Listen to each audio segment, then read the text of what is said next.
My dear brothers and sisters in Jesus,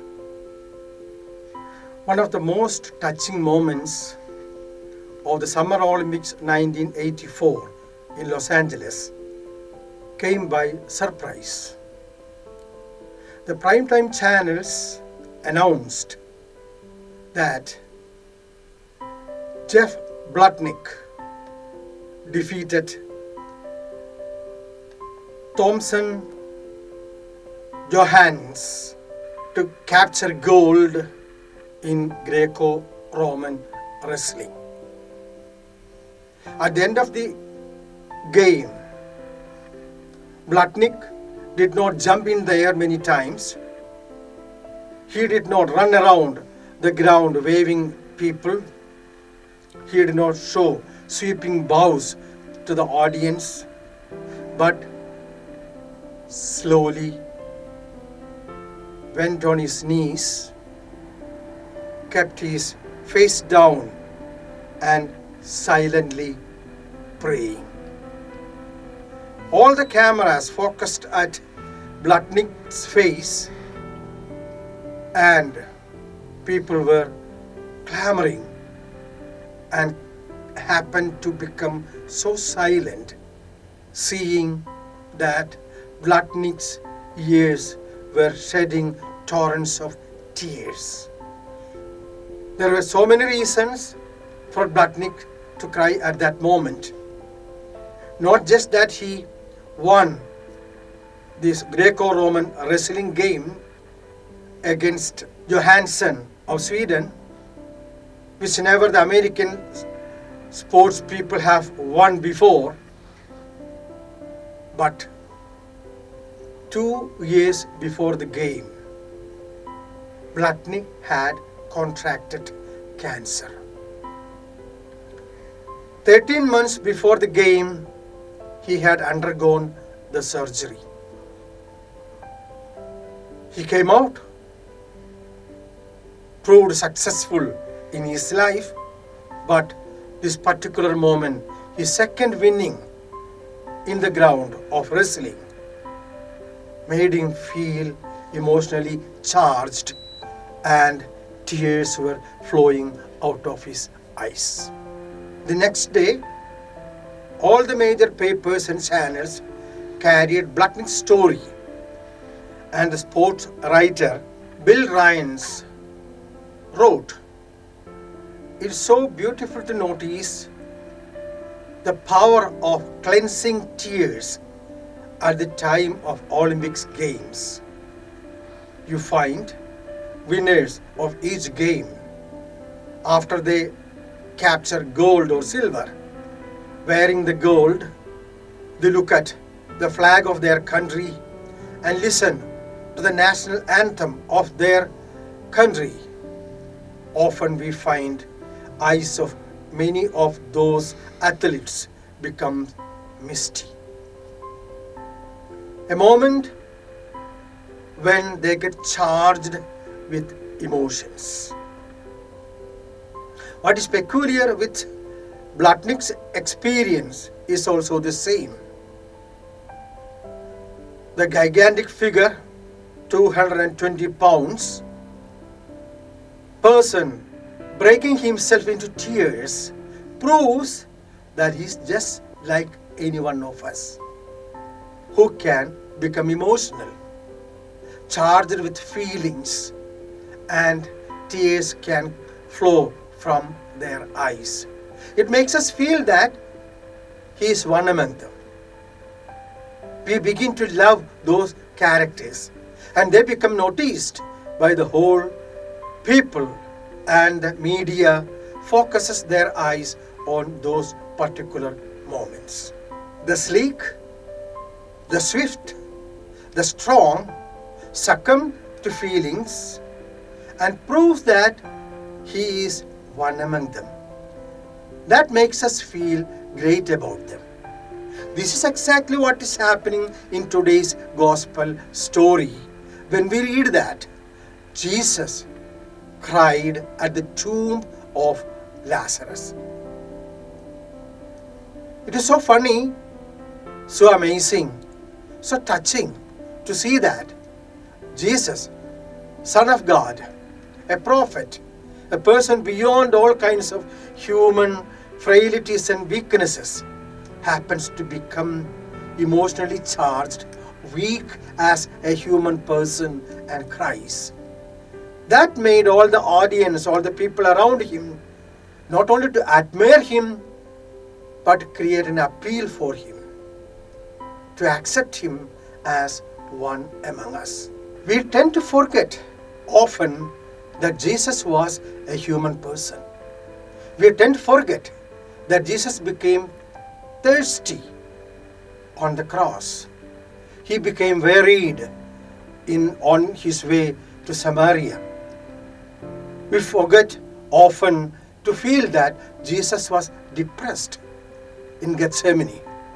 We forget to remember that Jesus was crying, filled with emotion.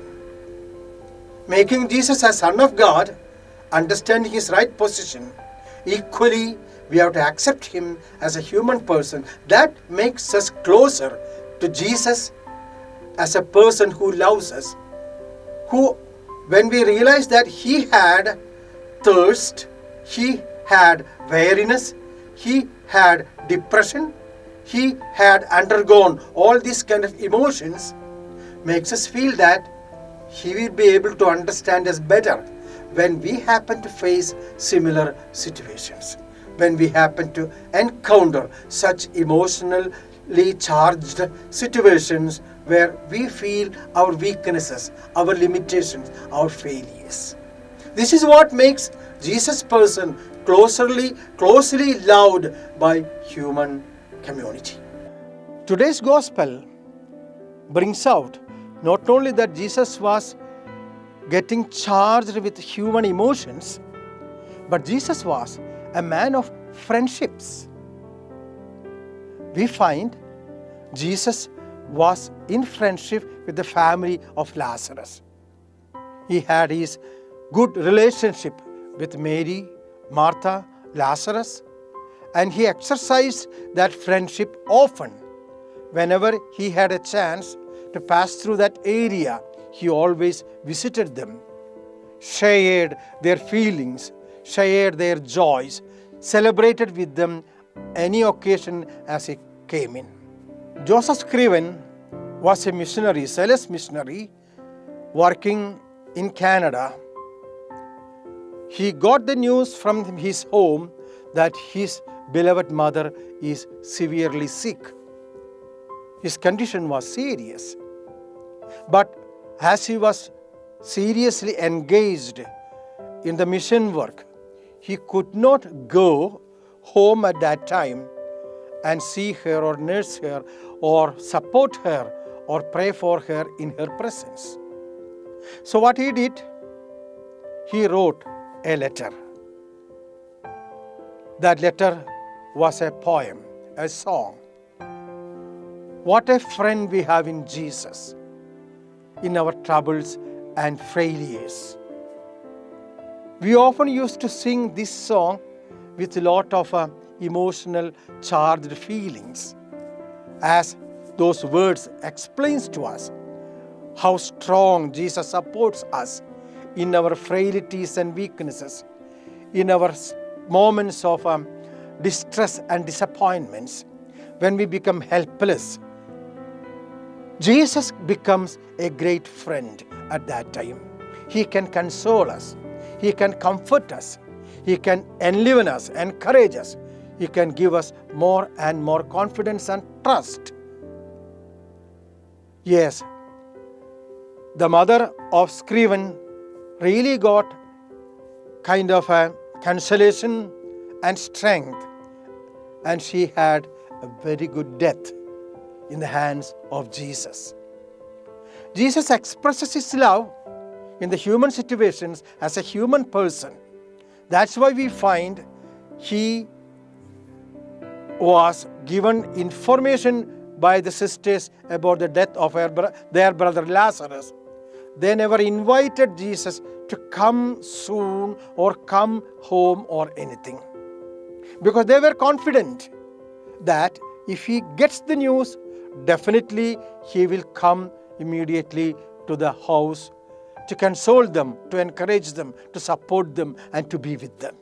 By raising Lazarus from death to life, Jesus was not only proving the love to Lazarus and his sisters, but he was proving that he was capable of giving life. He has authority over life and death.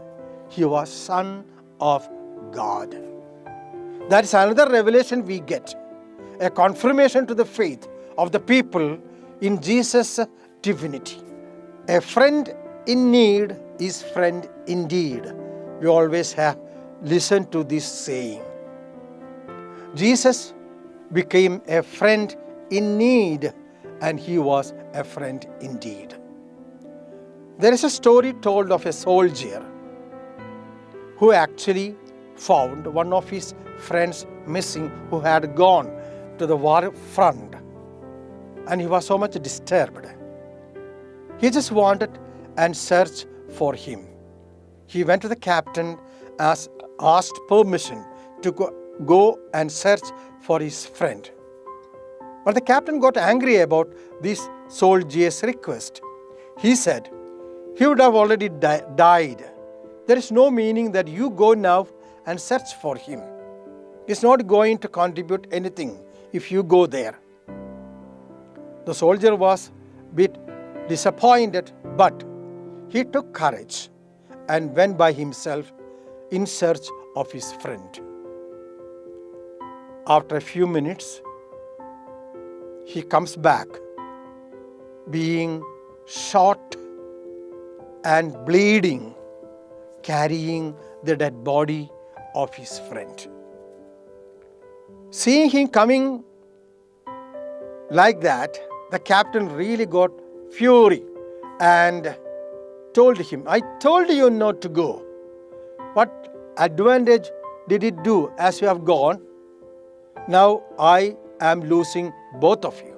Then the soldier, who was bleeding to death, told, as I went there, my friend was not really dead. He was wounded seriously. Seeing me, immediately he said, I really knew that you would come to look for me. Perhaps the captain could not understand, but the soldier who died after a while could understand the power of intimacy, intimate relationship. The expectation of a good friend in a given situation where they are in trouble. Often, when we are crestfallen due to different problems and depressed, often we notice somebody's nose coming over us. That is our intimate friend. Just to find out what happened. They may not be able to resolve all the problems, but they will be able to help us to carry the problem, to go through the problem, to give us more strength and hope. But here in Jesus' case, there's a difference.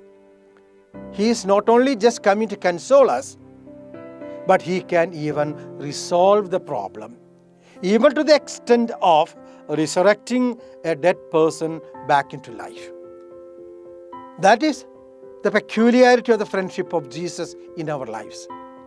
When we happen to encounter different problems from where we think that we don't have any more hopes, we cannot come back again, we cannot resurrect, have real trust and faith in the divine power of Jesus, He will help us to rise up from there again and come back to the life.